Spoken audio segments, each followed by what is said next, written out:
It is race week. I've got a 10K this Sunday and I'm going to be paced by the one and only Sota. Super pumped for that.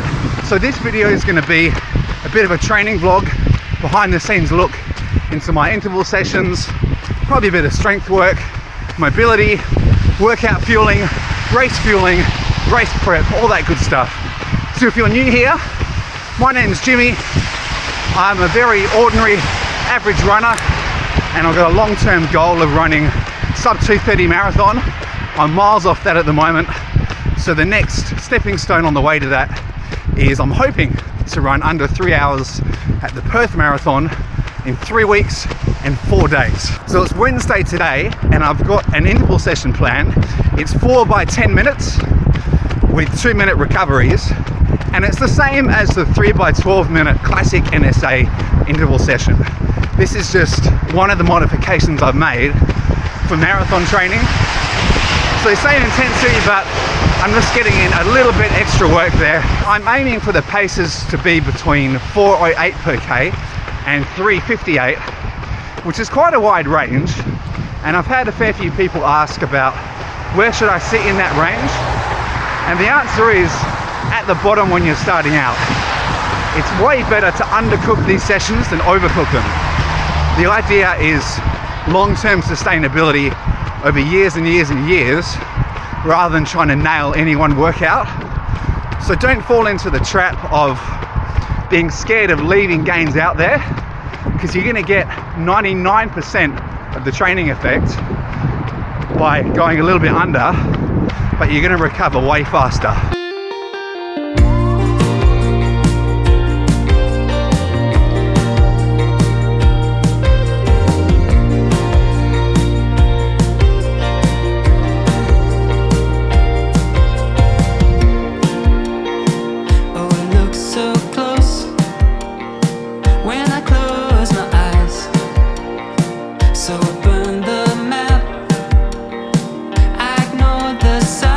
Well, that's the session done, just jogging home.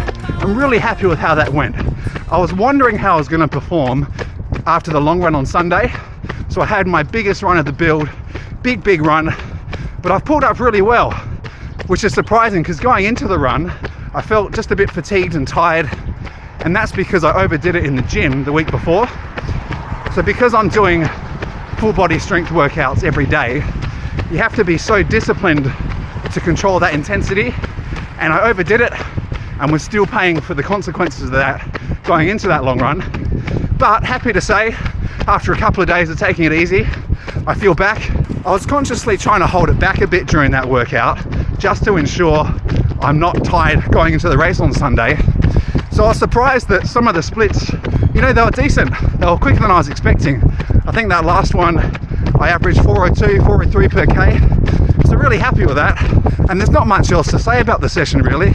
With these Norwegian singles intervals, there's nothing particularly sexy about them. You just get them done. You don't think, oh, I had to push so hard, I dug deep there.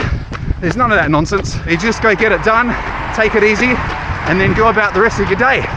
So having said that, time to get ready for work.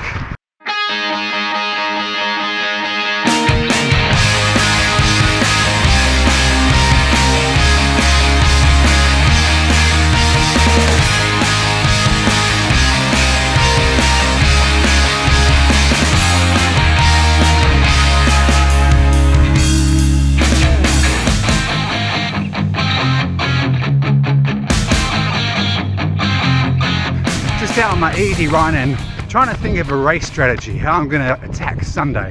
And I'm in two minds about it. On the one hand, I want to just go for it and trust the predictions and see if I can do something special. But on the other hand, I really want it to be a positive experience. Blowing up is no fun. I've been there, done that. I want to have a good day. And maybe one of the disadvantages of the Norwegian singles approach is that we're never testing out these race paces. So even though all the data indicates I can hold 340, 339 for the whole thing, my brain does not believe it. I haven't done any workouts at 10K intensity, but it's part of what makes it exciting. I genuinely don't know what's going to happen. My current PB is 39:10, and I was really happy with that time. That was set in March. It was at the peak of my previous marathon build before I got injured. I was in really good shape. I remember being really happy with that time. So the thought of running like 2 minutes 40 faster than that is wild. I've just made up my drinks for the interval session tomorrow, and probably just like lots of you, I don't have time to eat a proper breakfast before I go, so I have to rely on drinks. So in here, this is before the workout, I just have between 40 and 60 grams of carbs. I've also got beta-alanine and citrulline malate to help with nitric oxide production. I've got some electrolytes, and for after the workout, I've just got some protein, glutamine and creatine, and some more electrolytes in this one. Well, I've just completed my last interval session before the race. It was 10 by 3 minutes and went fine, felt good. Not much else to say about it. A few people have been asking how I deload or taper before races, and the answer is I don't. One of the beauties of this sub-threshold training is that you're never knackered. I always feel fine the next day. So this week's been just as it normally would. Full interval sessions, no problem. The marathon will be a different story, but I'll tackle that in another video. I do taper the weights off though. So I lift every day, and then 2 days before the race, so that's today, Friday, I'll do 1 set of each exercise instead of 2. And then tomorrow, the day before the race, I won't do any. I've had some people ask about my warm-up. So I started off just doing 10 minutes easy and then getting into the session. But I found that I was feeling a lot better at the end of the session and breathing less heavily than when I started. So I thought, oh, it probably means I'm not warming up properly.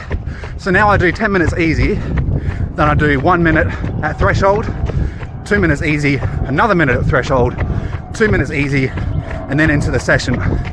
So it just acts as like an opener or a primer, and it might spike the lactate a little bit so that I get more quality from my reps, who knows, but it seems to be working. I'll stick with it for the time being. Well, it's Saturday, the day before the race, and I thought I'd do my easy run on the course for tomorrow. So even though I'm really familiar with the course, it's only like 10 minutes from my house, I thought it'd help to come down here to help visualize myself here tomorrow in pain, going all out. I'm feeling pretty good, although I ate an obscene amount of chocolate last night, which is so dumb. So the plan today is not to do that, to eat well, and also to start thinking positively, to stop thinking how impossible my plan is for tomorrow. Start believing, start getting in the zone.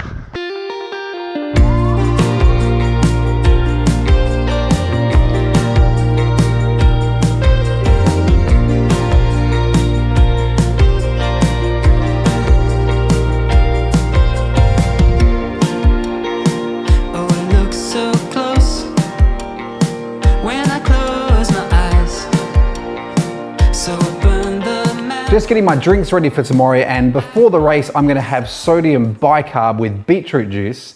Now I certainly can't afford the Morton stuff, so I just take straight up bicarb soda. Yes, it's disgusting, but it works. I've tested it before. I sip it slowly over the course of an hour and that works fine. And then half an hour before the run I've got 30 grams of carbs in here with citrulline malate, beta-alanine, and I think that's it in this one.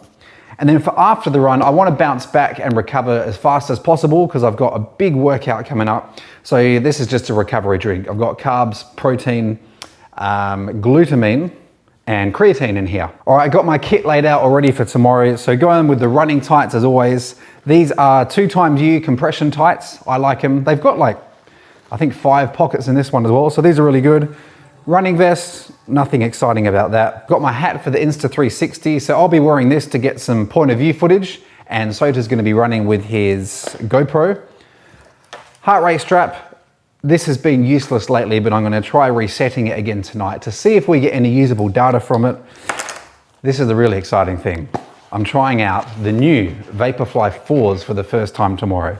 So excited for this. I've done 2 workouts in them so far, but they were on the grass track, so I haven't run in them on concrete, and I'm super pumped to try these. They feel sensational. Full review coming on this, so yep, really looking forward to wearing these. And I'm gonna have a gel, probably 10 to 20 minutes beforehand, just to top me up, get me feeling good. We are ready.